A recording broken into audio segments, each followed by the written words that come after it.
اعوذ باللہ من الشیطان الرجیم۔ اللہ کی پناہ میں آتا ہوں شیطان مردود کے شر سے۔ بسم اللہ الرحمن الرحیم۔ شروع اللہ کے نام سے جو بڑا مہربان نہایت رحم والا ہے۔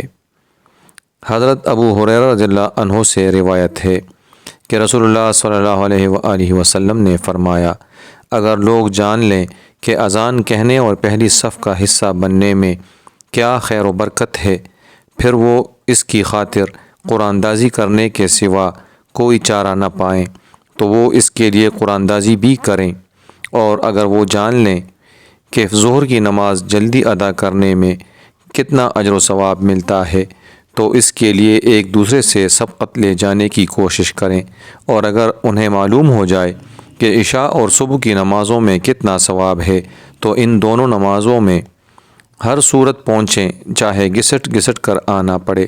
صحیح مسلم 981۔ حضرت عبد الرحمن بن ابی عمرہ کہتے ہیں کہ حضرت عثمان بن عفان رضی اللہ عنہ مغرب کی نماز کے بعد مسجد میں تشریف لائے اور اکیلے بیٹھ گئے۔ میں بھی ان کے پاس بیٹھ گیا۔ وہ کہنے لگے، بھتیجے، میں نے رسول اللہ صلی اللہ علیہ وآلہ وسلم کو فرماتے ہوئے سنا، جس نے عشاء کی نماز باجماعت ادا کی تو گویا اس نے آدھی رات کا قیام کیا، اور جس نے صبح کی نماز بھی جماعت کے ساتھ پڑھی تو گویا اس نے ساری رات نماز پڑھی۔ صحیح مسلم 1491۔ اللہ تبارک و تعالی ہمیں نماز پنجگانہ جماعت کے ساتھ ادا کرنے اور صراط مستقیم پر چلنے کی توفیق عطا فرمائے، آمین یا رب العالمین۔